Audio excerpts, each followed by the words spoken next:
नमस्कार, crop production technology series में आप सभी का स्वागत है। आज मेरे साथ है मिस्टर आर माधवन, जो खेती के विशेषज्ञ हैं और पिछले 30 साल से खुद खेती कर रहे हैं। ये एक इंजीनियर हैं। हमने देखा कि हमें बहुत सारे अच्छे कमेंट्स और सुझाव मिले हैं। ये एपिसोड 1 के लिए क्वेश्चन आंसर सेशन है, तो हमने ज़रूरी सवालों को चुन लिया है।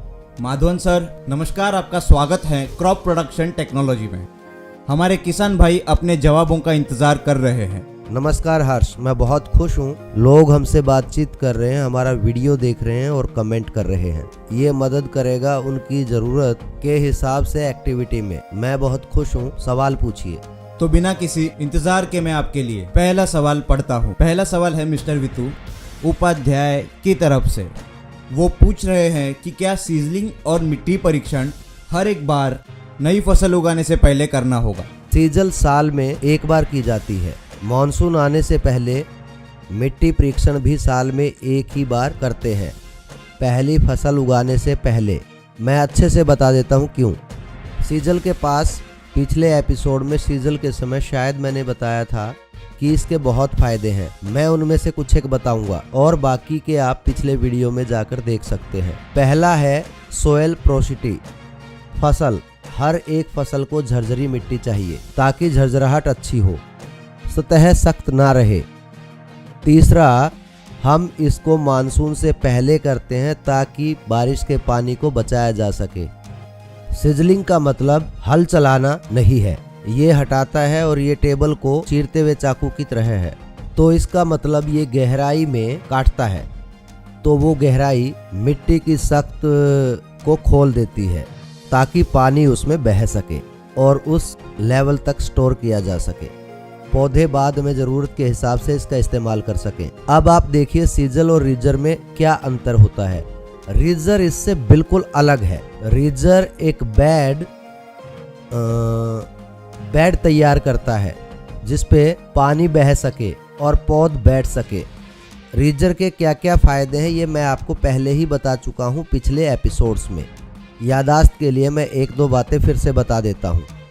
रीजर में पौधे हवा और नमी का तालमेल उनके प्रदर्शन के लिए अनुकूल है। धन्यवाद हर्ष। अगला सवाल पूछें। जवाब के लिए धन्यवाद सर। मुझे अगला सवाल पूछना होगा, जो कि किसान पुत्र की ओर से। एपिसोड 1 की जानकारी देने के लिए तहे दिल से शुक्रिया। क्या राजस्थान की लूम सॉइल में सीजलिंग की कोई खास जरूरत पड़ती है? गुड, मैं खुश हूँ कि आपको जानकारी मिल रही है। हाँ, चाहे लॉम सॉइल हो या क्ले, जब तक सतह सख्त रहेगी जो फैली हुई है, ये सख्त सतह पानी रोककर फसल प्रतिबंधित करती है। मैं जड़ों के बारे में समझा रहा था। अब आप जड़ों के बारे में थोड़ा और जानने जा रहे हैं, क्योंकि जड़ फसल का मुंह है, तो जड़ों पर ध्यान देना उतना ही जरूरी है जितना कि सतह पर ध्यान देना। तो उसका प्रयोग करें।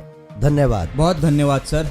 डीसी विनायक राव के इस सवाल के लिए मैं सुझाऊंगा कि ट्रैक्टर संबंधित प्रश्न मैं मिस्टर रंधावा जी से पूछूंगा। एक ट्रैक्टर एक्सपर्ट और खेती संबंधित माधवन सर बताएंगे। इनके बहुत सारे सवाल हैं, मैं इनमें से कुछ बताता हूँ। समय की कमी के कारण हम ज़्यादा से ज़्यादा मल्टी फंक्शनल अटैचमेंट्स देखते हैं, जैसे कि happy seeder, rotavator plus cedar plus free emerging herbicide spray. ये बहुत भारी है और शायद 100 HP से ज़्यादा। और 4 व्हील ड्राइव ट्रैक्टर। प्लीज़ इस पर कमेंट करें। किसान तंत्र के नए चलन पर। क्या आप नॉन ट्रेडिशनल टूल्स पर भी एपिसोड बना सकते हैं? क्या आप उपकरणों पर मिट्टी के प्रकार और संरचना पर बांट सकते हैं?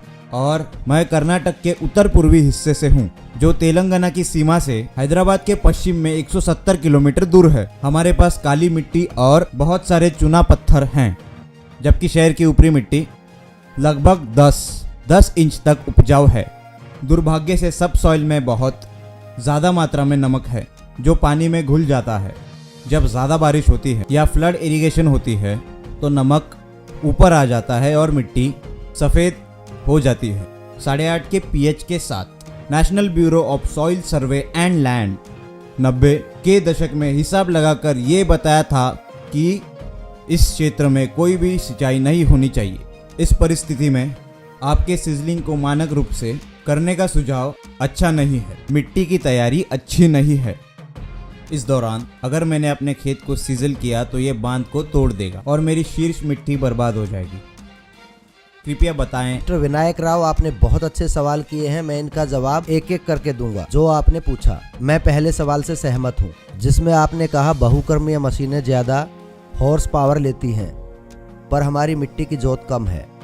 जब तक मिट्टी की जोत सही नहीं होती तब तक हम बहुत सारे काम वाली मशीन नहीं चला सकते हैं। अच्छे दिन का इंतजार करना होगा।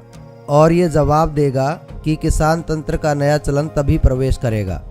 इन सब के बाद जो मशीनीकरण है कि छोटी टुकड़ों वाली धरती में मशीनीकरण नामुमकिन है, जैसा कि आप जानते हैं। इसके बारे में ज़्यादा नहीं बताऊंगा, आप पहले बता चुके हैं। और हाँ, हम नॉन ट्रेडिशनल टूल्स पे भी काम करेंगे जैसा आपने पूछा था, और हम टाइम फिक्स करके इस ट्रेडिशनल टूल्स के बारे में किसी और एपिसोड में बताएंगे।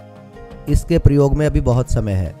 और मिट्टी का प्रकार और संरचना देखिए बिल्कुल अलग है। तो चलिए, मुख्यतः उपकरण मिट्टी पर ही चलाए जाते हैं। उदाहरण के तौर पर अगर मिट्टी में बहुत सारे पत्थर और ग्रेनाइट हैं तो शायद ये हमारी ही जिम्मेदारी है कि फसल उगाने से पहले उसे साफ करें, या मैं सलाह दूंगा कि ऐसी फसल चुनें जिसे झरझरी मिट्टी से कोई फर्क नहीं पड़ता। किसी ज़्यादा अच्छी सामग्री की तरफ ना जाएं, मतलब मुश्किल फसलों को ना चुनें। ऐसी फसल सोचो जो वहाँ स्थानीय रूप से उगाई जाए, जहाँ वो निश्चित मात्रा में खंडित पत्थरों को स्वीकार कर सके। आमतौर से ऐसा करने की सलाह नहीं दी जाती है। कुछ एरोटावेटर और टेराइन जैसे मशीनी उपकरण टूट जाते हैं और भी बहुत कुछ होता है। नहीं, देखिए, जिस पौधे के अवशेष के बारे में आप बात कर रहे हैं वो बहुत ज़रूरी है। आपको सभी अवशेषों को वापस से मिट्टी में शामिल करना होगा। वो ऑर्गेनिक मैटर के रूप में भी काम करेगा आवश्यक मिट्टी के लिए, और उसमें पोषक तत्व भी होते हैं। अब सवाल कहता है कि उपकरण चोक हो रहे हैं। अब आपको इसे बिखरने के लिए कुछ और समय देना होगा। अगर आपकी मिट्टी पोषक तत्वों के साथ अच्छे से संतुलित है तो बैक्टीरिया भी सक्रिय होते हैं। पर्याप्त नाइट्रोजन है ताकि आसानी से पच सके। हाँ, और माइक्रोबियल एक्टिविटीज बनी रहें। नाइट्रोजन का कम होना भी माइक्रोबियल एक्टिविटी घटा सकता है। लगता है इससे पहले हमें मिट्टी पर काम करना होगा। और मल्चिंग बहुत ही जरूरी है, जो क्षेत्र का संरक्षण कर रहा है। अच्छा है, मैंने आपका भौगोलिक विचार देखा है कि आपके पास बहुत सारा चूना पत्थर और काली मिट्टी है। मैं फिर से इस पे कहूँगा, अच्छा मिट्टी परीक्षण आपको बता पाएगा कि आपके पास कितना खारापन मौजूद है। मिट्टी का संशोधन उनको बाहर करने में आपकी मदद करेगा।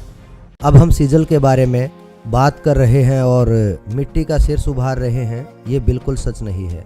मैं फिर से कहूँगा, मुझे लगता है पिछले किसान भाई ने भी ये सवाल किया था। सीजल कोई कल्टीवेटर नहीं है। मैं इस पर जोर दूंगा कि सीजल एक उपकरण है। हम अपने वीडियो में आपको इस तरफ एक वीडियो क्लिप दिखाएंगे सीजल कैसे काम करता है। अब आप देखेंगे कि ये मिट्टी को बहा नहीं रही बल्कि काट रही है। आप बारीकी से देख सकते हैं, ये टिलिंग है, ये मिट्टी की सतह के पार काट रही है। दूसरा जिसके बारे में आपने पूछा, ज्यादा बारिश, फ्लड इरिगेशन, पानी का घुलना, ये सब चीजें। नमक का संचय। एक तो सिंचाई के पानी में नमक का संचय हो सकता है, तो आपको किसी भी प्रकार के खारेपन के लिए पानी की जांच करें। और क्या मिट्टी में बहुत ज़्यादा सोडियम है, मतलब मिट्टी परीक्षण आपको कुछ नतीजे देगा। इस सोडियम को सुरक्षित स्थान में अच्छे से निकालने के तरीके हैं ताकि फसल अच्छी हो। और क्योंकि असल में सोडियम किसी भी फसल के लिए अच्छा नहीं है, क्योंकि ये मिट्टी को बहा देता है, इससे मिट्टी इकट्ठी नहीं हो पाती। तो ये सब जानकारी देने के बाद मुझे ऐसा लगता है कि आपकी मिट्टी बरसात के समय में ये घुलनशील है, और जब ये सूखी होती है तो एकदम पत्थर जैसी होती है। ये साफ संकेत है कि इस मिट्टी में सोडियम की मात्रा ज़्यादा है और आपको सोडिक सोयल मैनेज करनी है। और सोडिक सोयल संभालने के तरीके बिल्कुल अलग हैं। शायद मैं आपको पहले ही बता चुका हूँ मिट्टी की बर्बादी, लेकिन यह ऐसा नहीं है। ये टिलिंग नहीं है, कल्टीवेटर ये कर सकता है। अगर आपको लगता है कि कल्टीवेटर गहराई में जा सकता है, शीर्ष मिट्टी को ऊपर लाएं और इस 9 इंच की अच्छी मिट्टी को लेकर वापस दबा देगा, लेकिन ऐसा नहीं है। सिजलिंग ये काम नहीं करती। सवाल के लिए धन्यवाद। धन्यवाद, बहुत धन्यवाद सर। अगले सवाल पर आता हूँ। ये है अभिषेक पटेल की तरफ से। उनका सवाल है कि हमने धान की खेती में बहुत सारी बीमारियां देखी हैं, कृपया बताएं कि इसे हम कैसे कंट्रोल कर सकते हैं और हम अच्छे उत्पाद से धान की खेती सस्ते में कैसे कर सकते हैं। हाँ, आपके सवाल बहुत रोचक है। चावल, देखिए कोई भी पौधा, चावल अकेला क्यों, कोई भी फसल इंसानों की तरह उनकी भी अलग अलग बीमारी होती है। संभालना कैसे सबको पता है, तो दोहराने की ज़रूरत नहीं। अब इस कोरोना के बाद हर कोई जानता है इम्यूनिटी हर किसी के लिए रामबाण है, पर ये शब्द ऐसे ही आपको चावल, गेहूं की, आलू की को पोषण दें, कुछ भी, तो कैसे पोषण देंगे? हम खुद को कैसे पोषण देते हैं? हम जब डॉक्टर के पास जाते हैं तो वो हमें क्या बताते हैं कि ज़्यादा विटामिन्स लें, ज़्यादा वो लें, ज़्यादा ये लें। यही सब चीज़ें चावल पर भी लागू होती हैं। एक अच्छा मिट्टी परीक्षण और संतुलन एक रोग निरोधी के रूप में बचाएगा। जैसे मैं कहता हूँ, पेस्ट को भूल नहीं सकते, वो हमारे बीच का हिस्सा है। आपके साथ ही बीमारी भी पैदा होती है, मतलब आप दोनों साथ में जाते हैं। जहाँ आप रहना चाहते हैं वही वो रहना चाहते हैं। तो अब तो लड़ाई प्रकृति में, जो ताकतवर है वो जीतेगा, ये प्रकृति का नियम है। अपने को ताकतवर कैसे बना सकते हैं ये आप पर निर्भर करता है, किसी और पर नहीं। और चावल की खेती के दाम कम करना, मैं हमेशा कहूँगा कि चावल की खेती के दाम की जगह कृपया सोचें और अपने कमेंट दें। हर यूनिट के दाम आप क्यों नहीं देखते? मैं 1 किलो धान उगाने में कितना खर्च कर रहा हूँ, तब आपको बहुत सारे रास्ते दिखाई देंगे। वहाँ से आप अच्छा उत्पादन अभ्यास कर सकते हैं। बहुत धन्यवाद सर। अगला सवाल है संदीप पवार का। सर, मार्केटिंग के बारे में थोड़ा ज़्यादा बताएं और कॉन्ट्रैक्ट फार्मिंग के फायदे, नुकसान और चुनौतियों के बारे में भी विस्तार से बताएं। इसी तरीके से धीरज पवार ने भी मार्केटिंग पर ज़्यादा बोलने के लिए कहा है। संदीप पवार जी, मैं आपका और धीरज पवार जी के सवाल का इकट्ठा जवाब दूंगा। धीरज पवार जी, ऐसा इसलिए क्योंकि आप दोनों मार्केटिंग से हैं। हाँ सर, कोई भी चीज़ कच्चे माल की हमेशा मार्केटिंग करनी होगी। अच्छा होगा प्रतिस्पर्धी तरीके से मार्केट करना। और हम किसान हैं, ये शेल्फ लाइफ पर ज़्यादा निर्भर है, दूसरे सामान जैसे नहीं। शेल्फ लाइफ एक अहम भूमिका निभाती है। मैं इसे इस तरीके से कहूँगा, आप ऐसा क्यों नहीं करते कि कुछ मार्केटिंग प्रोसेसर के साथ आप एग्रीमेंट कर लें। हमारे ज़्यादातर किसान भाइयों को मूल्य संवर्धन जो भी जरूरी है, धान चावल के लिए मूल्य संवर्धन है, dehulled, dehusked, destoned, जैसा कि आप जानते हैं ये मूल्य संवर्धन है। अब मुझे लगता है अब हमें किसान के रूप में बदलाव चाहिए। पहले बाजार में जाकर ये पता करें कि ग्राहक को क्या चाहिए, हमें उस क्षेत्र में देखना चाहिए, देखें उन्हें क्या चाहिए। मैं एक छोटा सा उदाहरण दूंगा जो कि मैं पहले एपिसोड में बता चुका हूँ। छोटा, मैं इसे लंबा नहीं करना चाहूँगा क्योंकि मुझे अपने ग्रुप के दूसरे लोगों को भी जवाब देने हैं। वो भी मैं 3 किलो की उगाता था, सिर्फ जितनी। जो दुकानदार मेरे बाजार का साथी है उसने कहा, नहीं तुम जानते हो कि इसका कोई खास दाम नहीं मिलता है, ये केवल 2-3 रुपए किलो के हिसाब से बिकती है। ऐसा क्यों हुआ? तो मैं दुकानदार के पास गया और वहाँ रुका जब औरतें वहाँ चलकर खरीदारी के लिए आ रही थी। वो कुछ लेने आई थी। वो हमेशा पूरी गोभी को उठाने की कोशिश करती थी, समझ रहे हैं, एक छोटी अच्छी पूरी वाली, बजाय आधी या पाव किलो में काट कर। मतलब कि मैं समझ गया, उनकी ज़रूरत केवल आधा किलो से केवल 3 पाव तक है। 3 किलो से तो वो डरती हैं। अब मेरी गोभी की ग्राहक औरतें हैं, उनकी मांग और उनकी ज़रूरत है एक अच्छी साबुत गोभी उनके लिए अनुकूल है। तो अगले साल से ही मैंने काम शुरू किया, गोभी के साइज को कम करने में, पौधों को नज़दीक उगाकर और पोषक तत्व देकर। तो मैं इसको नीचे लाया 3 किलो से 1 किलो तक। अब मैंने इन औरतों को देखा, उन्होंने इस 1 किलो को झपटा। अब मैंने गोभी 1 रुपये की बजाय 10 रुपये किलो बेची, पर इससे मेरी उत्पादकता में कोई बदलाव नहीं आया। चाहे मैं 3 किलो की एक उगाऊं या 1 किलो की एक, मेरे लिए दिन के अंत में मैंने 22 टन उगाई। उसका साइज 1 हो या 3, ये मेरे लिए कोई मायने नहीं रखता। क्योंकि मुझे किलो के भाव में पैसे मिलते हैं। पर मैं देख रहा था ग्राहक की ओर से। आपको ग्राहक को संतुष्ट करना चाहिए ताकि वो हमें ज़्यादा पैसे दे। आखिरकार हम एक दूसरे को जिंदा रखते हैं, हम उन पर निर्भर हैं और वो हम पर। मतलब ये एक जीत है। आपको उनकी सेवा करनी होगी। आपको एक छोटा सर्वे करना चाहिए कि आपको धान उगाना है या कुछ और। पास के बाजार में देखें आप इसे कितने अच्छे से बेच सकते हैं, एक क्वालिटी में। मानकीकरण, और यही कारण है मार्केटिंग के। अब मेरे दोस्त संदीप पवार कॉन्ट्रैक्ट फार्मिंग के बारे में पूछ रहे थे, मैं उसे भी शामिल करूंगा। फायदे और नुकसान। हमेशा एक फायदा होता है, असल में मार्केट का आश्वासन है। हम पहले से जानते हैं, अगर हम गन्ने के किसान हैं तो हम पहले ही कॉन्ट्रैक्ट फार्मिंग में हैं, तो इसमें कुछ नया नहीं है। शब्द हो सकता है नामकरण। शब्द कॉन्ट्रैक्ट, एग्रीमेंट, MOU, ये सब एक चीज में योगदान दे रहे हैं। हम उत्पादक के रूप में, वो एक प्रोसेसर के रूप में एक एग्रीमेंट कर रहे हैं। क्या आप जानते हैं कि फायदे क्या हैं? तो इसके फायदे हैं पहले से कीमत का पता होना, और आप पहले से तैयार हैं। समझें आप इस भाव के साथ कैसे जाएंगे, इसमें फायदा होगा या नहीं, इसका हेरफेर कैसे करेंगे। उदाहरण के तौर पर गन्ना 1000 रुपये टन है। मैं ये केवल उदाहरण के लिए कह रहा हूँ, इसमें सच्चाई नहीं है। 1000 रुपये किलो, मेरा मतलब टन गन्ना। आप पिछड़े हैं। एक टन गन्ने को कैसे 600 में उगाएं? हाँ, ऐसे ही बिजनेस चलता है। अब इसको करने के क्या तरीके हैं? मैंने कहा मिट्टी परीक्षण, खाद का अच्छे से इस्तेमाल करना इसकी अनुकूल दक्षता के लिए। और मैंने ये बताया था कि खाद का अनुकूल इस्तेमाल कैसे करें, इसे कैसे बदलें। गुणवत्ता प्रबंध, समय पर कटाई, कटाई के बाद के नुस्खे, ये सब कॉन्ट्रैक्ट फार्मिंग के लिए अच्छे हैं। देखिए आजकल नुकसान बहुत कम है क्योंकि अब हम आज़ाद हैं, कानून खुला है। नुकसान का सवाल ही नहीं इस कॉन्ट्रैक्ट फार्मिंग में। हमें इसे ज़्यादा से ज़्यादा पसंद करना चाहिए ताकि मार्केटिंग की दिक्कत कम हो जाए। संगति और गुणवत्ता हमारे मंत्र होने चाहिए। हमें इन दोनों का ध्यान रखना चाहिए, यहाँ तक कि खेती में भी। मान लीजिए मैंने शिमला मिर्च उगाई 3 लोब, तो 3 लोब समझते हैं शिमला के 3 भाग, या 4 लोब एक ही मिर्च के। ये बस एक कॉस्मेटिक लुक है। अंत में इसे सांभर या किसी और सब्जी में ही डलना है।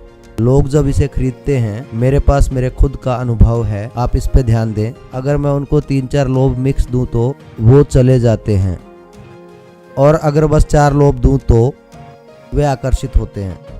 तो मेरे लिए एक शिमला मिर्च है, पर पता नहीं ग्राहक इसमें क्यों आकर्षित होते हैं। उन्हें 4 लोब चाहिए, शायद उनके लिए काटना आसान होगा, या फिर ओवन में भरकर बनाना, और आसान होगा 4 लोब में। वो उसमें आलू या कुछ और भी भर सकते हैं। ये उनकी सहूलियत है ना। अगर कंसिस्टेंसी नहीं है तो ये नापसंद होगी, तो हमें कॉन्ट्रैक्ट फार्मिंग में दिक्कत होगी। तो असल में ये दिक्कत नहीं है, ये असल में आपका क्वालिटी इशू है। तो आप इसे कॉन्ट्रैक्ट फार्मिंग की कमी कैसे कह सकते हैं? यह अच्छे का प्रभाव है। कॉन्ट्रैक्ट फार्मिंग में हम दोनों मिलकर शर्तें मानेंगे, और ये लिखा है। दोनों की अंडरस्टैंडिंग के हिसाब से मैं आपको उस तारीख को दे दूंगा, और मैं आपको 4.5 लोब वाले मिर्च दूंगा। क्वालिटी ये होगी, मैं इसे ग्रेड करूंगा, तोलूंगा। तो ये सब अनुशासन किसी और इंडस्ट्री के लिए क्यों खेती उस पर निर्भर करती है, इस पर ध्यान देना चाहिए। मैं सोचता हूँ कि कॉन्ट्रैक्ट फार्मिंग अपनाए जाए, मैं इसकी कोई नुकसान और चुनौतियाँ नहीं देखता। अगर आप सच में चुनौती देखते हैं, खुद को अनुशासित करना चुनौती होनी चाहिए। मार्केट पर भी हमने गहराई से बात करी। मैंने कहा एक मंत्र है गुणवत्ता और संगति। आपका हर प्रोडक्ट की कंसिस्टेंसी होनी चाहिए। चाहे आप धान लें, मैंने दक्षिण तमिलनाडु में बहुत किसान देखे जहां बहुत ज़्यादा धान उगाए जाते हैं। पंजाब जैसे क्षेत्र में वो दूसरी फसल उगाते हैं, मतलब बारिश की फसल के दौरान। अगर आप चावल का साइज देखें, एक छोटा होता है, एक बड़ा होता है, एक मोटा एक पतला होता है। अब जब ग्राहक चावल खाने के लिए उबालता है, ये भी अजीब है, एक दाना चिकना रहेगा और एक दाना कच्चा रहेगा। वो ये नहीं चाहते, तो मार्केटिंग खो दी जाती है। यह सब आपके अनुशासन में शामिल होता है। मतलब जो बीज आपने चुना वो परफेक्ट हो, ताकि सब उस जैसे हों। धन्यवाद धीरज व संदीप, शायद मैंने आपके सवाल का जवाब दे दिया। आशा है कि ये आपको आगे ले जाने में मदद करेगा। बहुत शुक्रिया सर। अब हम अगले सवाल पर चलते हैं, जो कि मानस रंजन का है। उनका सवाल ये है कि क्या सख्त सतह का बनना धान की खेती करने के लिए बहुत जरूरी है, और क्या सख्त सतह को तोड़ने के लिए सीजल का इस्तेमाल वहां पर करना अच्छा उपाय है? मानस रंजन जी, बहुत बढ़िया सवाल है। हाँ, धान देखिए, इसलिए कहा था जड़। मैं हमेशा कहता हूँ जड़। अब ये धान फाइबर्स रूट में आती है, मतलब ये बहुत शैलो रूटेड फसल है। धान के लिए सीजल की ज़रूरत नहीं, पर भारत में हमारे पास उगाने का मौसम लंबा है, तो आप केवल धान पर नहीं अटक सकते। केवल धान और धान, अकेले धान उगाना कोई अच्छा उपाय नहीं है एक अच्छी मिट्टी के लिए। मतलब धान की फसल के बाद आप सीजल कर सकते हैं अगली फसल के लिए। जैसा कहा, सीजलिंग की मदद से गेहूं, चावल और गन्ने से अलग ये फाइबर रूटेड जैसी फसल हैं, पर गन्ने को ये चाहिए। हवा और बाकी चीज़ों की वजह से ज़्यादातर दूसरी फसलें सब की सब डाइकोटिलीडन है, जिसका मतलब इन सब के पास टैप रूट्स हैं।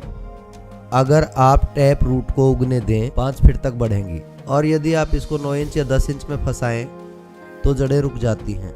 इसके नुकसान ये होंगे कि पानी, आप 3 फीट से पानी लेने की बजाय अब ये जड़ बस 10 इंच ही बढ़ सकती है। दूसरे शब्दों में, आपको लगातार इस 10 इंच में सिंचाई करनी होगी। यहाँ पर पोषक तत्वों और पानी की मौजूद मात्रा जड़ें नहीं सोख पा रही हैं, क्योंकि आप जड़ें बढ़ने नहीं दे रहे। आप समझ गए होंगे कि ये धान की फसल में क्यों ज़रूरी नहीं है और दूसरी फसलों में क्यों ज़रूरी है। धन्यवाद। बहुत बहुत धन्यवाद माधवन सर, समय निकालकर किसानों के सवालों का जवाब देने के लिए। और इसी के साथ हम एपिसोड 1 के क्वेश्चन आंसर्स के सेशन को ख़त्म करते हैं। किसानों से और प्रश्न चाहूँगा ताकि ज़्यादा पारदर्शिता बनाई जा सके इन आने वाले एपिसोड्स में। मैं अनुरोध करूंगा कि अगर आपको ये वीडियो पसंद आए तो इसे किसान भाइयों तक ज़रूर पहुंचाना, और अपने दोस्तों तक भी। ये क्रॉप प्रोडक्शन टेक्नोलॉजी सीरीज़ है और ये था एपिसोड 1 का question and answer session. Bell icon को दबाना ना भूले और चैनल को सब्सक्राइब करें ताकि कोई भी एपिसोड आपसे ना छूटे। बहुत बहुत शुक्रिया।